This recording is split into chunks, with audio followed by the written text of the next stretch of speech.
Ok, entonces el tema que vamos a trabajar hoy va a ser la segunda parte de la inferencia estadística. Habíamos comentado que había dos formas de hacer inferencia estadística. Una de ellas era eh, calculando los intervalos de confianza. A partir de esos intervalos de confianza, nosotros podríamos estimar cuáles iban a ser los parámetros de la población. Pero el segundo método de la inferencia estadística es este, la prueba de hipótesis. ¿Cómo se prueban hipótesis? ¿Qué son hipótesis? ¿Cómo se plantea una hipótesis? Tenemos tres objetivos. Identificar la diferencia entre la estimación de intervalos de confianza y la prueba de hipótesis como herramienta de la inferencia estadística. Reconocer el proceso para probar hipótesis de una o dos muestras, identificando eh, si las pruebas necesarias son paramétricas o no paramétricas. El último objetivo es formular hipótesis nulas y alternas de un caso. Primero veamos algunos conceptos básicos. ¿Qué es una hipótesis estadística? Es una aseveración, es decir, es una afirmación, es una conjetura respecto a una o más poblaciones, la cual es base para tomar decisiones. Entonces veamos algunos ejemplos. El tiempo de espera de fertilización es de 3 días en promedio. Ah, bueno, listo, esa es una afirmación. Beber café incrementa el riesgo de cáncer en un 35% en los seres humanos. El porcentaje de ingrediente afecta el resultado de la mezcla. Otra afirmación. Ahí obviamente las hipótesis necesitan algún contexto, algunas de las hipótesis, ¿cierto? Y el contexto, pues obviamente parte del análisis de una problemática, de parte de una situación particular que se estén desarrollando, ¿cierto? Al partir de esa problemática, a partir de esa descripción de esas situaciones, es que nacen las afirmaciones, estas hipótesis. Otra hipótesis de ejemplo tendríamos que el uso de fungicida orgánico XR genera menos de 8% de contaminación por la mosca de la fruta. El aumento en el nivel de conflictividad social elimina la eficacia de comerciales publicitarios. La Registraduría Nacional agiliza la entrega de cédulas en periodo de elecciones presidenciales. Los tres proveedores del material X tienen el mismo nivel de calidad. Bueno, veamos entonces eh, en qué consiste probar algunas hipótesis. Un ejemplo rápido. Se supone la hipótesis de que el 10% de las semillas de tomate son defectuosas y no germinan. Bueno, para probar las hipótesis, pues obviamente tenemos que hacer algunos experimentos. Vamos a suponer que de ese experimento, para probar esa hipótesis, entonces podríamos tener varias pruebas. Una primera prueba, tomamos una muestra de 100 semillas y de esas 100 semillas que se sembraron, 9 de esas 100 semillas resultaron defectuosas, es decir, no germinaron. Una segunda prueba, esta segunda prueba podemos estar haciéndola en paralelo o podemos hacerla en tiempos diferentes. No interesa, aquí pues la metodología no se explicó.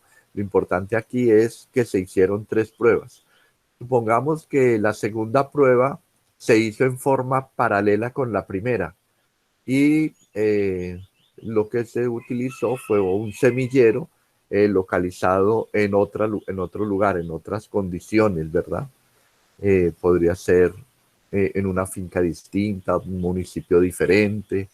Bueno, la cuestión es que se hizo una segunda prueba con con otras 100 semillas. Y resulta que de esa segunda prueba, 12 de las semillas, 12 de las 10, de las 100 semillas resultaron defectuosas. Y la tercera prueba, que esta podría ser de pronto en otro momento, pudo pasar de pronto un mes después de haber hecho la prueba 1 y la prueba 2, y un mes después se realizó la prueba 3 con 100 semillas adicionales. Y resultó que, que 15 de esas semillas estaban defectuosas. Entonces veamos la hipótesis, verifiquemos nuestra hipótesis. ¿Qué decía la hipótesis? Decía que el 10% de las semillas de tomate son defectuosas y no germinan. Si yo tengo 100 semillas, el 10% representa 10 semillas. Pero en la muestra 1, resulta que no fueron 10 semillas las que resultaron defectuosas, sino 9 semillas.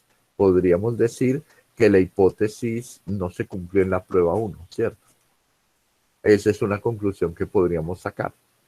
En la prueba 2, resulta que la cantidad de semillas tampoco se cumplió porque no fueron 10 semillas, fueron 12 semillas.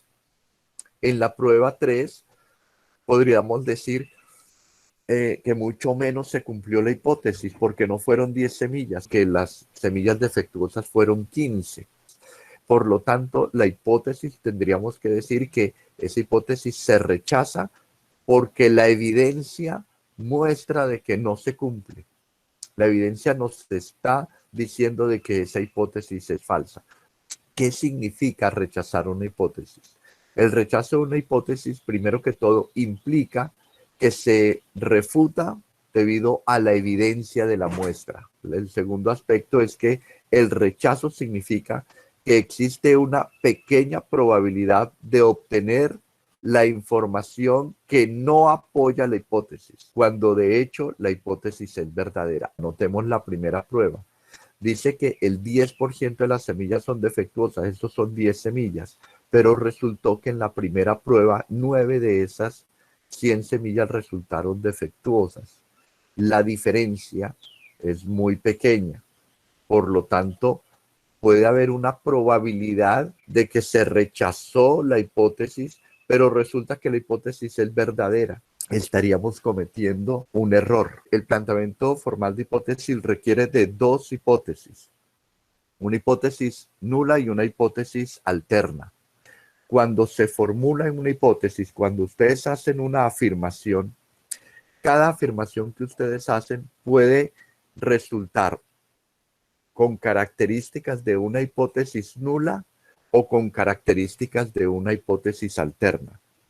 Y no importa qué características tenga, si es nula o alterna, usted tiene que formular la hipótesis que hace falta. Por ejemplo, si usted formula una hipótesis y que tiene características de una hipótesis nula, entonces se formula la hipótesis nula, pero adicionalmente usted tiene que replantear esa hipótesis y escribir su correspondiente hipótesis alterna, o viceversa.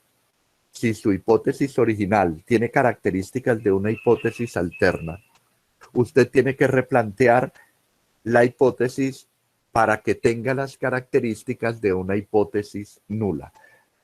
En toda investigación, por lo tanto, se deben mantener dos tipos de hipótesis, una hipótesis nula y una hipótesis alterna. Entonces veamos las características de cada una de ellas. Primero, ¿qué es una hipótesis nula? Se simboliza con H0. Esta también es conocida como hipótesis de trabajo. ¿Pero por qué se llama hipótesis de trabajo a esa hipótesis nula? Porque esa es la hipótesis que se va a probar. Y siempre se asume que es verdadera hasta que las pruebas, hasta que la evidencia no me demuestre lo contrario. Ahora, como regla general, una hipótesis nula, una hipótesis HO, se define en términos de igualdad. Puede suceder que evidencie un menor igual, aunque hay un menor que también está planteando una igualdad. También podríamos plantear una hipótesis con un mayor igual. Y la otra es que haya una igualdad categórica. La otra hipótesis, la hipótesis alterna, es H mayúscula I, también conocida como hipótesis del investigador, por eso la I. Si rechazamos la hipótesis nula es porque estamos aceptando otra cosa. Esa otra afirmación es la hipótesis alterna. ¿Cuál es la regla general de la hipótesis alternativa? Primero que todo, la hipótesis alternativa es complementaria a la hipótesis nula, la contraposición de la hipótesis nula. ¿Qué significa eso? Que la hipótesis HI debe estar definida ya no en términos de igualdad, está en términos de desigualdades. Puede ser en términos de un menor que, o sea, un menor que categórico, en términos de un mayor que categórico o en términos de diferente. Vamos a ver algún planteamiento formal de hipótesis.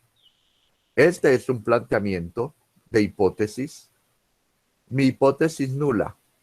El promedio poblacional, porque recordemos que siempre estamos tratando de estimar las poblaciones y esas poblaciones las estimamos a partir de las muestras. Entonces mi hipótesis nula es que el promedio poblacional es igual al promedio de la muestra, a un valor específico, a un valor determinado. Ahora, su hipótesis alterna sería que el promedio de la población es diferente al promedio de la muestra. Otra forma sería esta.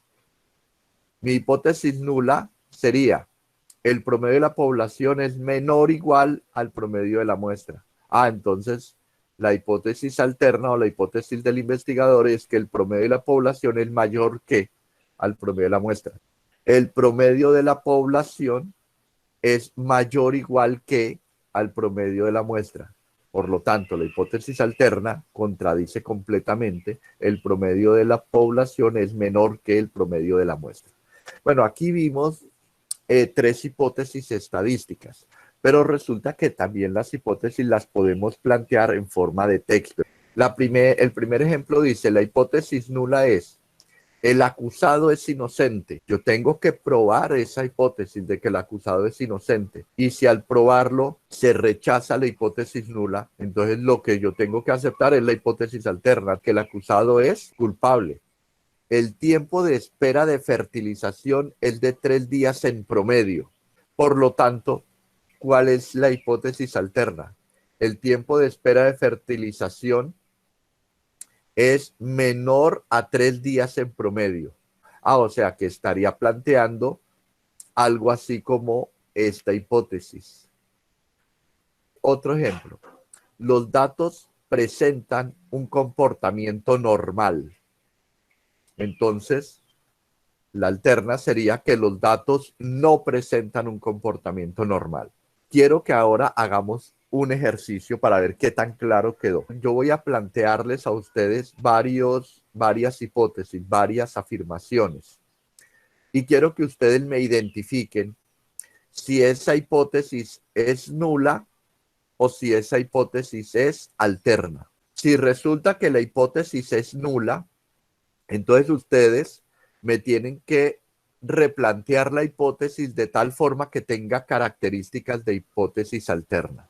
O si la hipótesis tiene características de una hipótesis alterna, entonces ustedes deben formular su correspondiente hipótesis nula. Primera hipótesis. Beber café incrementa el riesgo de cáncer en un 35% en los seres humanos. Ahí no me está hablando de menor igual, mayor igual, no, me está diciendo que es igual al 35% en los seres humanos. Esa es una hipótesis nula. ¿Cuál sería su correspondiente hipótesis alterna? Beber café no incrementa el riesgo de cáncer. Esa es una forma. Aquí podríamos decir que la hipótesis alterna sería beber café no incrementa el riesgo de cáncer en un 35%. O la otra forma de hipótesis alterna podría ser que beber café incrementa el riesgo de cáncer en un porcentaje diferente al 35%. El uso de plaguicida orgánico X genera menos del 8% de contaminación por la mosca de la fruta.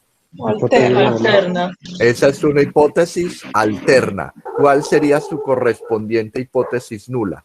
El uso del plaguicida orgánico o mayor o igual. Puede ser esa excelente. Podríamos decir que mi hipótesis nula es que el plaguicida orgánico genera el 8% o más de contaminación por la mosca de la fruta. Bien, vámonos con el tercer ejemplo.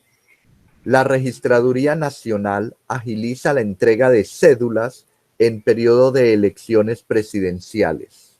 Sería alterna. ¿Por qué?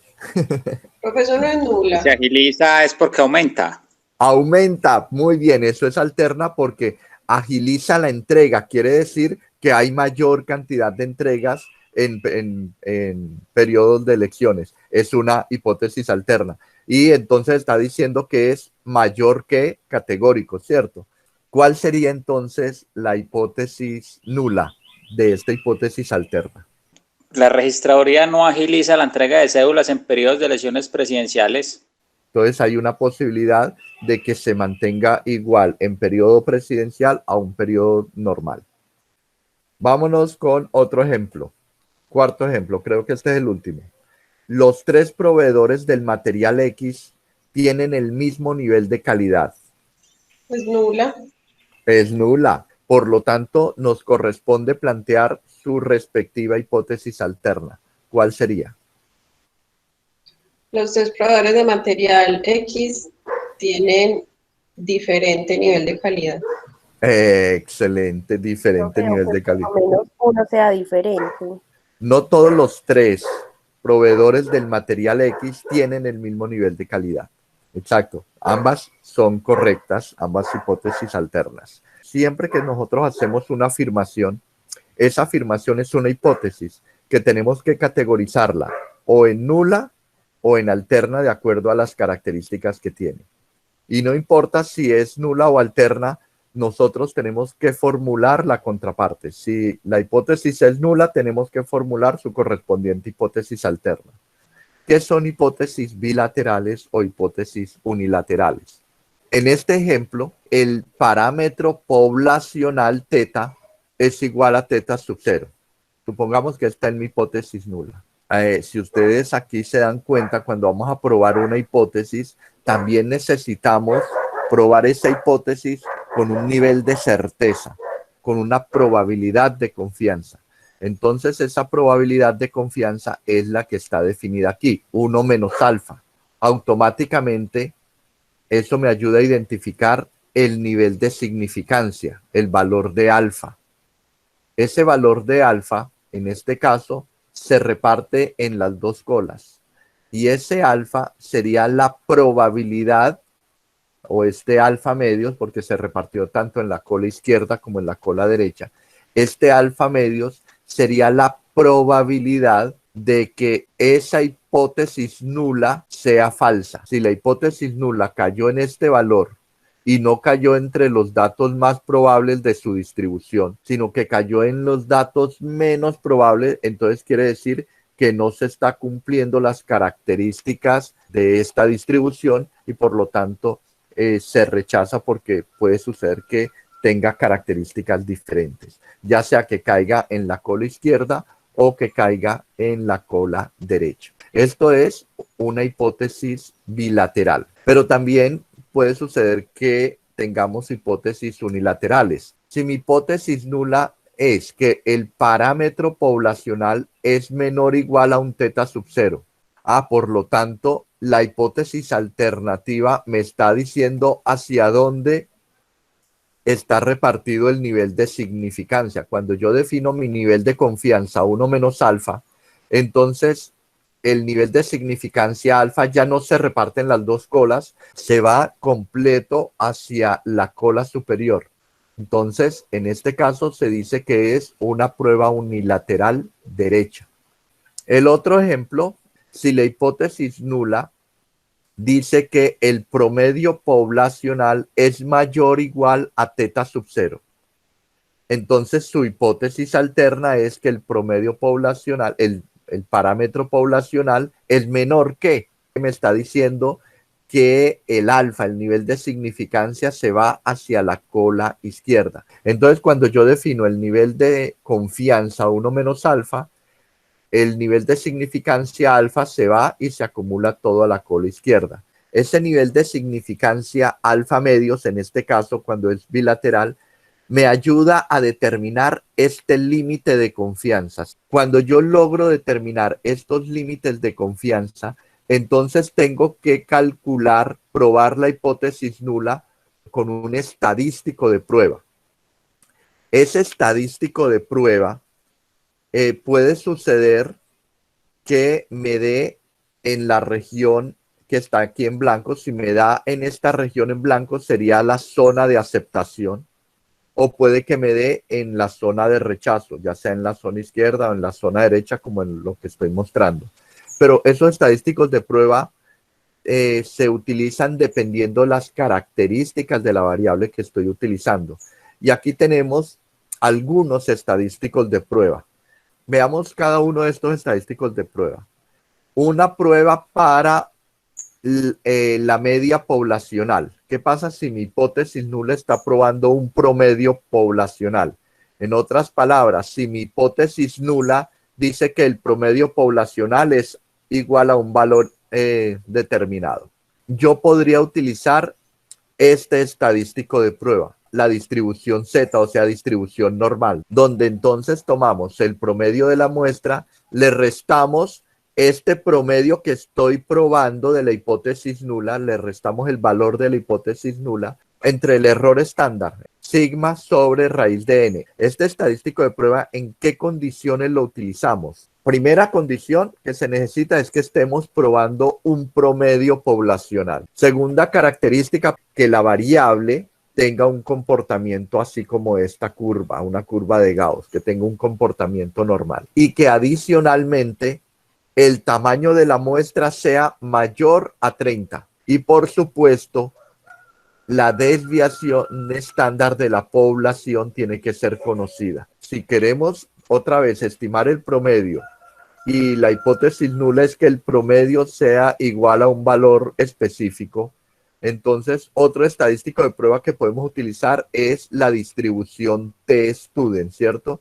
El estadístico de la distribución T, que si ustedes comparan la distribución T con el teorema del límite central de la distribución normal, son similares, ¿cierto? Se utiliza la distribución T cuando no conocemos el parámetro poblacional sigma, o sea, no conocemos la desviación estándar de la población. En otras palabras, tenemos que calcular la desviación estándar de la muestra, S. Otra característica es que el tamaño de la muestra es menor que 30. Ahora, ¿qué pasa si yo quiero estimar la proporción de una población? Que la proporción de la población tenga un valor determinado. ¿Qué es una proporción? Una proporción es un porcentaje. Por ejemplo, los que decíamos hace un momento, el tomar café tiene el 35% de probabilidad de generar cáncer. Ese 35% no es un promedio. Ese 35% es una proporción. Este sería el estadístico de prueba. La distribución que estaríamos utilizando para hallar el límite de confianza, ojo, el límite de probabilidad de confianza, es la distribución Z. ¿Cuál es la condición importante para poder utilizar este estadístico de prueba? Primero, que el promedio, este N por P, el promedio de esta proporción es la multiplicación del tamaño de la muestra por la probabilidad de éxito de la muestra. Y segunda condición, que si yo multiplico el tamaño de la muestra por la probabilidad de fracaso de la muestra, o sea, 1 menos P, ese resultado debería darnos un valor mayor a 10. ¿Qué pasa si yo quiero hallar la diferencia entre dos medias? Entonces, tengo dos grupos y el grupo 1 me generó un promedio 1 y el grupo 2 tiene un promedio 2. El estadístico de prueba sería este. Entonces, aquí tendríamos que restar primero los promedios de las muestras específicas de cada tipo de maíz. A esta resta de promedios de las muestras le resto el valor con el que estoy comparando las diferencias poblacionales, o sea, estas las estoy comparando con un 0, entonces aquí debería colocar el 0, dividido entre el error estándar de ambas muestras. Podríamos comparar este resultado con una distribución normal, o sea que con la distribución normal es que vamos a hallar los límites de confianza Z. ¿En qué condiciones utilizamos este estadístico de prueba? Utilizamos este parámetro o este estadístico de prueba cuando tanto para la muestra 1 como para la muestra 2 tienen distribución normal, o que N1 y N2 ambas sean mayores o iguales a 30. Aquí me está dando la posibilidad de que sí tome un valor igual a 30. Y la otra característica es que las varianzas poblacionales de ambas muestras sean conocidas. Esta es similar a la anterior. Esta es para la diferencia de dos promedios. Si yo desconozco la desviación estándar de las poblaciones, entonces no me queda más remedio que calcular la desviación estándar de las muestras. En esas condiciones, la distribución que debo utilizar es la distribución T. Estas de arriba son cuando las dos muestras son independientes. Cuando queremos calcular el promedio de dos grupos, pero que no son independientes, sino que son grupos relacionados.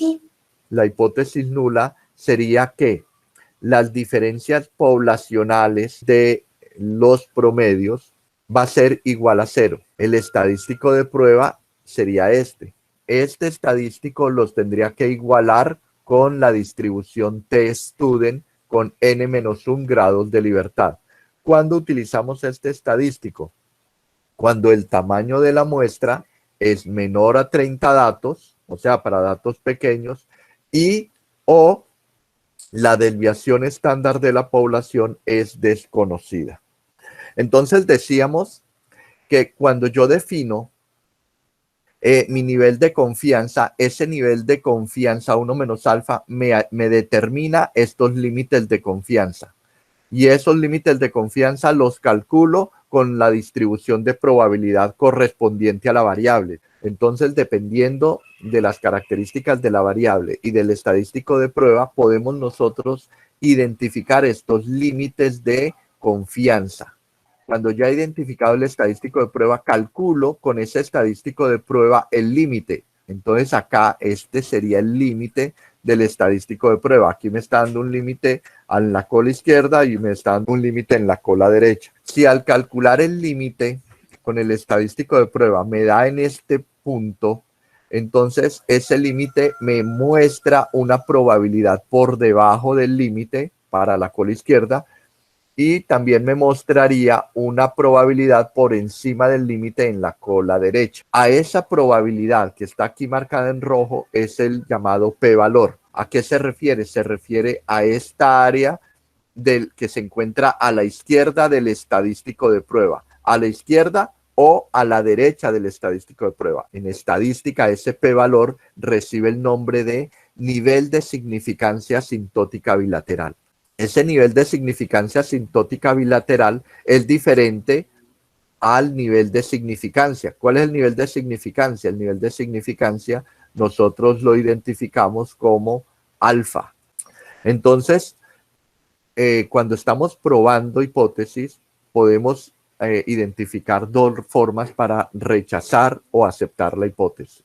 Si el estadístico de prueba, el valor absoluto del estadístico de prueba es mayor que el límite de confianza alfa medios, ¿qué significa que el valor absoluto sea mayor que el alfa medios? Esto es lo mismo que decir que el estadístico de prueba es menor que menos alfa medios, cuando el estadístico de prueba es menor que el alfa medios negativo, o sea, el inferior, o cuando el estadístico de prueba es mayor al alfa medios, o sea que el ZP, el estadístico de prueba, ya es mayor al alfa medios, pero positivo, o sea, a este de aquí.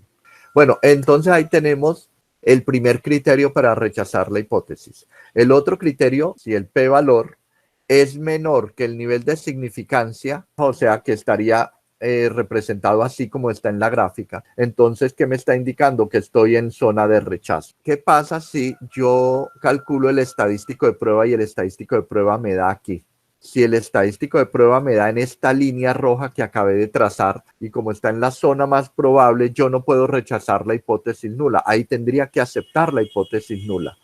Si este es el estadístico de prueba, me estaría generando toda esta área al lado izquierdo. Y noten ustedes que esta área que estoy ya marcando como con rojo, si el p-valor es mayor al nivel de significancia, entonces también ahí estaría aceptando la hipótesis nula.